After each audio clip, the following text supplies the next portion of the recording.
You guys don't need to worry about me getting revenge from Diddy. I've got 3 moves that make sure he'll never be able to come after me or my family. First, I personally reached out to the victims' legal teams. The real reason he's not getting out is those buried cases behind the scenes. I provided legal funding for 7 victims who had been silent for years and brought in the top criminal attorneys in the country. Second, I bought up every potential post-release business deal he had lined up. I planned this 2 years in advance, so by the time he got sentenced and still had hope of getting out, every partner had already cut ties with him. Third, I don't just have evidence, I've got backups. This is an entire minefield that's been buried for 20 years. I uncovered every secret from the last 30 years. With testimonies from the victims, we interviewed over a dozen people he tricked, threatened, or violated. You think that's harsh? No, he destroyed other people's lives for decades. I'm just making sure he spends a few extra years in prison for it. I'm not afraid of his people, not afraid of his threats. I know he's still in there fantasizing about a comeback, but the truth is, he's never coming back.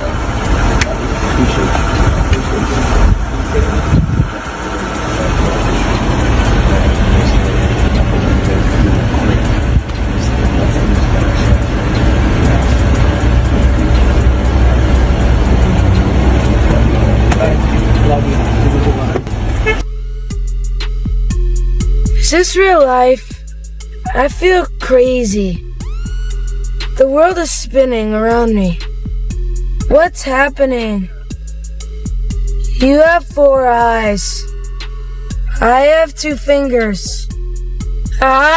For years, warning signals were waved off as background noise, uncomfortable moments laughed away, troubling footage reduced to memes, and serious questions quietly dodged. Now, with 50 Cent's documentary forcing a fresh examination, the timeline is being re-evaluated, and long-ignored murmurs are surfacing in plain sight. At the center is Diddy, a heavyweight architect of influence, and Justin Bieber, a gifted teenager drawn into that world before he had the armor to navigate it. This isn't about online clips or fleeting buzz. It's about power, enforced silence, and how reality can remain concealed for years when too many interests depend on not seeing it. Yeah, so as soon as you turn 16, you know what I'm saying, I'm gonna let you rock this every time you come to LA. Yeah, this gonna be yours. So every time you come to LA, it's a little dusty, but you know, come get the front shot of this. Man. Turn that out. Minute. Woo. Okay. Okay. Alright, so I'm gonna be driving this next year. Yeah, when you get 16, you come down, you gotta, you know, wear your seat. I mean, I'm 15, you could ride in the passenger seat. I got my permit. Not yet. No. Alright, 16. You're not ready. Let's slow down. Let's slow down, Justin. Okay. Let's slow down. One step at a time. But yeah, the keys is yours when you get 16. You good to go. I'm good to go. Yeah. Alright. Then when you get 18, you get the house. You get the mansion. Okay. I get the mansion. Yeah. So where are we off to now? Where would you like to go? I mean, wherever you want to go. Where are we going? So check this out, yo. Justin, you ever seen the movie 48 Hours? Right now, he's having 48 hours with Diddy, him and his boy. They're having the times of their lives, like, you know, where we hanging out and what we doing. We can't really disclose, but it's definitely a 15-year-old's dream. You know, I have been given custody of him. You know, he signed to Usher. I'm signed to Usher. I had legal guardianship of Usher when you know he did his first album. I did Usher's first album. I don't have legal guardianship of him, but for the next 48 hours, he's with me. So and we gonna go buck full crazy. I'm going crazy. Crazy. I'm taking this out tonight. What you wanna do? What you wanna do over the next 48 hours? 48 hours. Let's go. Let's just go get some girls. Let's go hang out with some girls. A man after my heart. That's what I'm talking about, kid.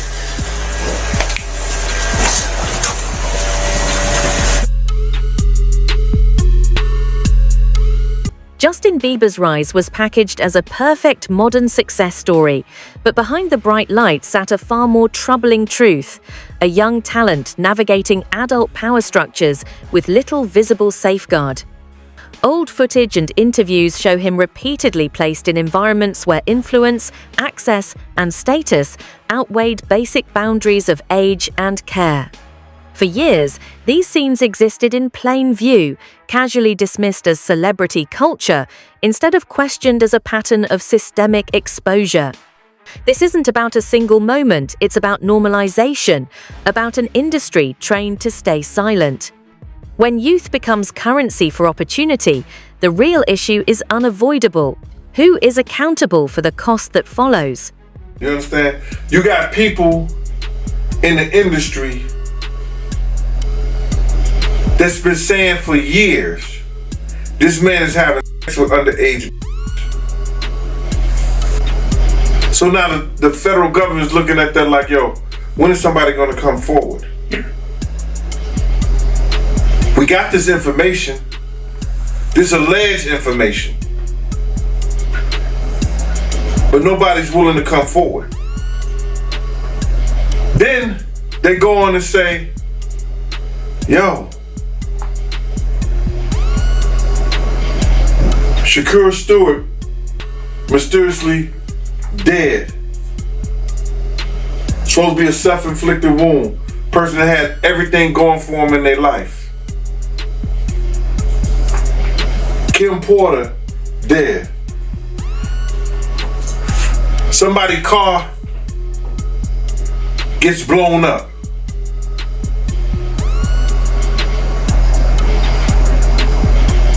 This guy is walking around threatening other actors, people. Somebody got to get involved in it. If it ain't the state, let it be the feds. Somebody got to stop him. He lucky that God given him the opportunity to be stopped while he's alive, then have to go to hell and face that shit. He got a chance to repent now. Change his life.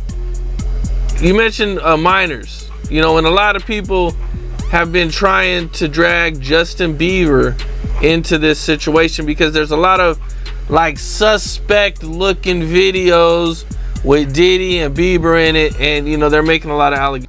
For years, 50 Cent framed himself as someone on the edge of Sean, Diddy, Combs' inner circle aware of what was happening, but choosing not to engage, yet his comments were largely dismissed as personal conflict. Now, as legal scrutiny grows and public opinion shifts, those remarks are being reconsidered with fresh perspective. This doesn't confirm every claim, but it changes how intent and timing are viewed, showing how early warnings can exist long before they're taken seriously. The situation highlights an uncomfortable reality. Criticism is often ignored when it comes from a source people don't want to trust. The question remains, how many signals go unnoticed, simply because the messenger is easy to deceive? Diddy's influence extended well beyond the music, determining who was welcomed into circles where careers were accelerated or quietly stalled. Justin Bieber's proximity to that world mirrored a larger industry pattern, one where opportunity flowed through powerful gatekeepers and closed-door influence rather than transparent, accountable paths. Diddy bought his son a Bentley. Maybe, he could buy you one also. Got me a Lamborghini. Yeah. Oh, well, that's nice. I haven't gotten it yet, though. Yeah, I know. Yeah, I know. When is that coming, that Lamborghini? We talked about this last time. He had the Lamborghini for a day or two, and he had access to the house, and he knows better than to be talking about the things that he does with Big Brother Puff on national television. Well, apparently not. Something, everything ain't for everybody. Do you believe the guy in the tape is white? If he's bigger than Diddy, and he's not none of the names that I said, probably so. But then they say he was young too. Yeah, they say he was young. Let me get his name right. I hope it ain't the Bieber. I hope it's not the Bieber. That's a good one. It might be him. But if they saying that the guy is young and he's an A-lister, I can't think of that many black people, man. Right. Not at all. And somebody that's more powerful, more of a celebrity than Diddy. You understand what I'm saying? If they were saying somebody that was more celebrity than Diddy, he was an A-lister, he was younger. You know what I'm saying? And if he's not black, it would have to be the Bieber. That's his name, Bieber? They said I got that wrong too. Justin Bieber, allegedly. I don't know, bro. Right. But when you heard the news that Diddy, he had to take with another man, did that catch you by surprise or no? Well, all this shit is by surprise to me. A lot of this shit is by surprise to me, to be totally honest, man. Because I knew Puff, I knew Puff Daddy.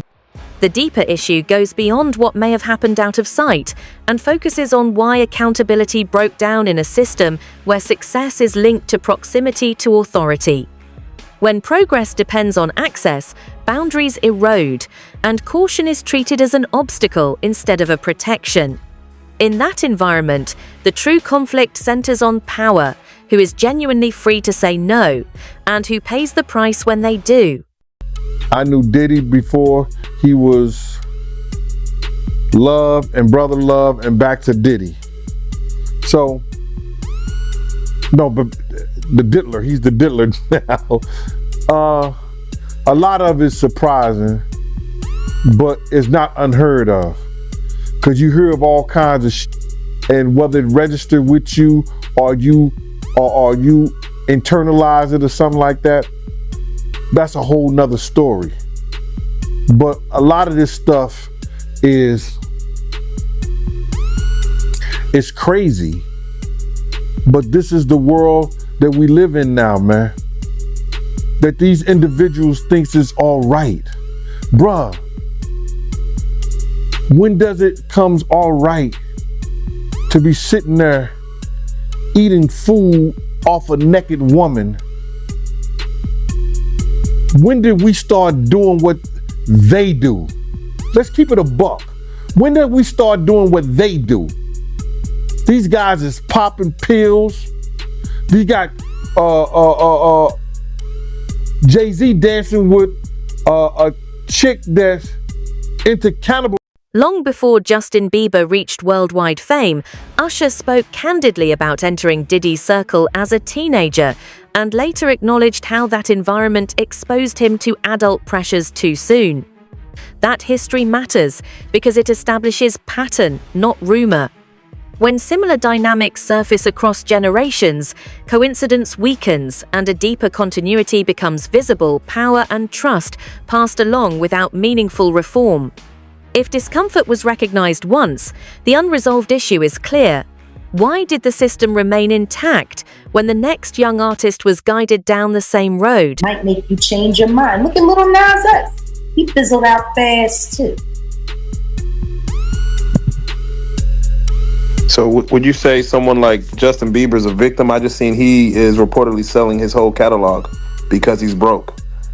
Yeah. Yeah. And once he finishes getting that money, I don't understand why he's broke. He didn't have to be broke. Usher just wouldn't stop robbing him. Damn. I mean, Usher couldn't keep his hands out of his pocket. It's funny. He got him signed and turned over custody to Diddy. And boy was never the same, and neither was Usher's pockets, because Usher's been living off of Justin Bieber's money. He ain't been living off of his own. Because the truth is, Usher don't really make that kind of money. And I'm really just kind of sick and tired of Usher reigning. Yeah, I'm really kind of disgusted with Usher reigning, who does Greek wrestling nude with men over Frosted Flakes, allegedly. Like, I'm sick and tired of this guy who everyone knows got the Diddy bumps, who's been sued for passing them on and lost. is still sitting there disgracing women in front of their men who bought the tickets to like that whole scheme. He's causing a lot of divorce courts. But why? He don't even want them. He don't want them women. He's literally doing it just to destroy relationships. As scrutiny around Diddy intensified, many former associates faded into silence, while 50 Cent amplified his stance, exposing an unspoken industry rule. Speaking up risks relationships, while staying quiet preserves them, blurring the line between loyalty and self-interest. This isn't driven by fear alone, but by calculation, an ecosystem where honesty competes with professional survival. And when silence becomes the safest option, the question hits hard.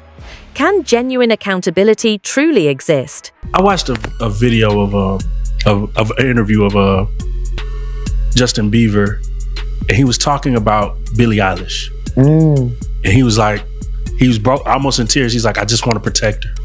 I just want to keep her safe. Yeah.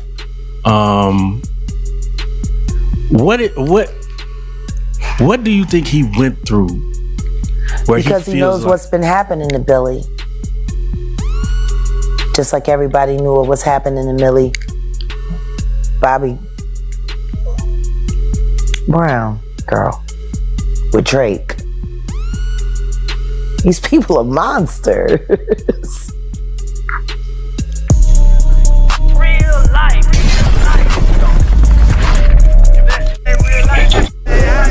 It ain't real life. Just say real thing.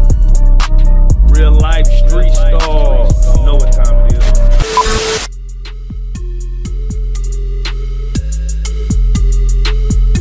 Jermaine Dupri said something interesting. He said the reason that R&B isn't as powerful as it is anymore is because children are going to church. Yeah.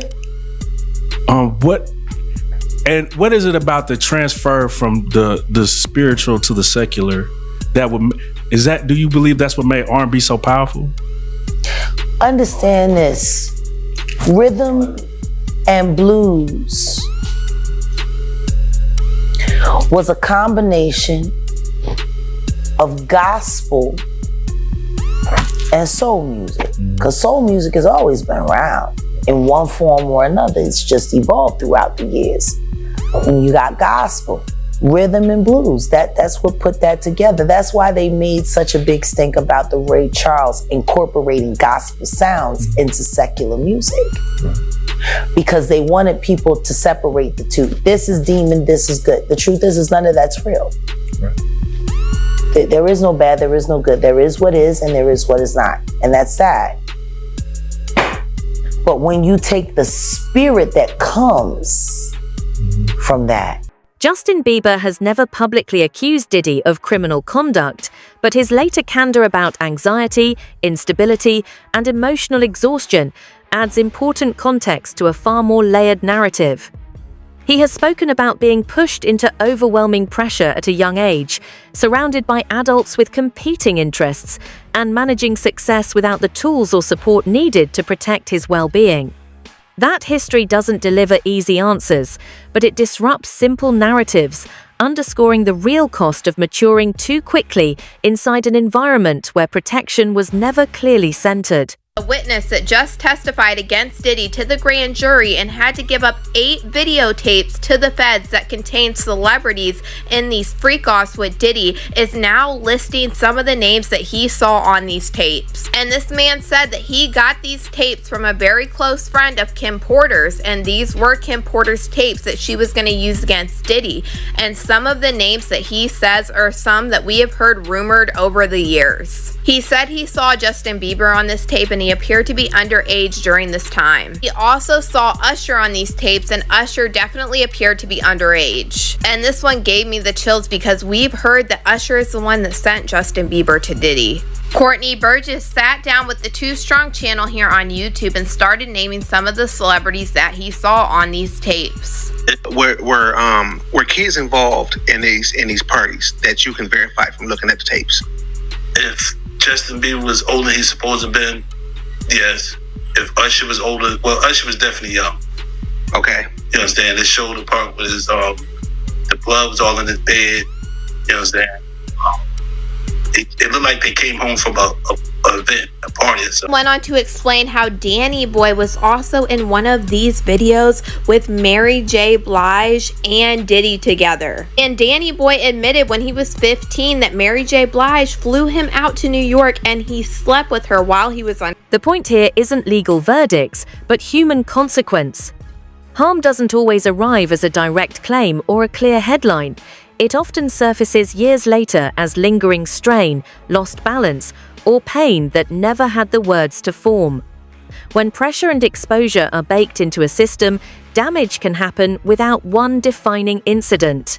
That leads to an uncomfortable question. If the cause is structural rather than singular, why do we demand a specific accusation before admitting something failed? Hey,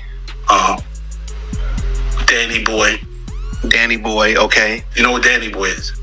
I heard that before. I don't, I've been so far away from hip hop, I forgot, but I have heard that name, Danny Boy. Danny Boy, back then, he looked like he was about 16. They both was about. He also claimed that Jaden Smith, Will Smith's son, were in these videos, and he also said that there was photographs and videos of Diddy eating off of young girls. Pictures or images of any of this stuff? Yeah, I got Justin Bieber, Will Smith's son, whatever his name is. Other females on the table, they was young. He was eating off them. A lot of entertainments in there. I got calls from certain of them wanting to get the tape out of my hand. And I said, I don't know what you're talking about. And I have said that if this man testified to the grand jury, the feds had to have some reason to bring him in to actually testify against Diddy. But y'all let me know what you guys think about this man naming all of the people on the Diddy tapes in the comments. When Diddy's story entered the federal courtroom, speculation gave way to formal examination, anchoring the conversation in evidence, process, and defined outcomes.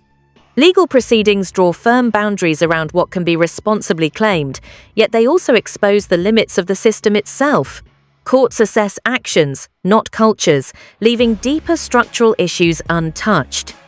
The takeaway is clear: legality and accountability are not the same, and procedural conclusions don't erase broader harm. When a case ends on record, the real question remains: does responsibility stop there? Or is that where the harder conversation truly starts? You think he has a mole or an informant in his camp that's cooperating? Oh, no doubt. No doubt. Listen, bro. Just doing law enforcement myself, just take for instance. I think the individual was a Syracuse former basketball player named Jason Barnes or Beard or something like that. He already had drug charges against him. The day Diddy house get raided, they catch him getting on a plane and they put him into custody. Didn't that sound a little weird? People didn't catch that. They either put him in custody for a couple of reasons. You understand? One, to make a witness out of him, or to safeguard him and protect him for anything that could happen to him, because they had already stated, allegedly, that he was some kind of mule for the people over there at Diddy's house. So now, with that information, that he was already known by the government for drug charges, wouldn't that be an individual that you use? I'm gonna give you something different. And I'm gonna give you something else that people don't even think. On the other day, I seen on the video that Puff had ran into Justin Bieber. They met up and he started tapping him as if he was searching him and see if he had some kind of device on. Did you see that? Yep. Check this out. What if the federal government have already talked to Justin Bieber? And Diddy did that on tape. That means in his mind, he think this person may be a witness. Right? The intersection of 50 Cent, Diddy, and Justin Bieber highlights a larger truth about celebrity-driven systems, where power concentrates upward, vulnerability is absorbed below, and responsibility often arrives last, if at all.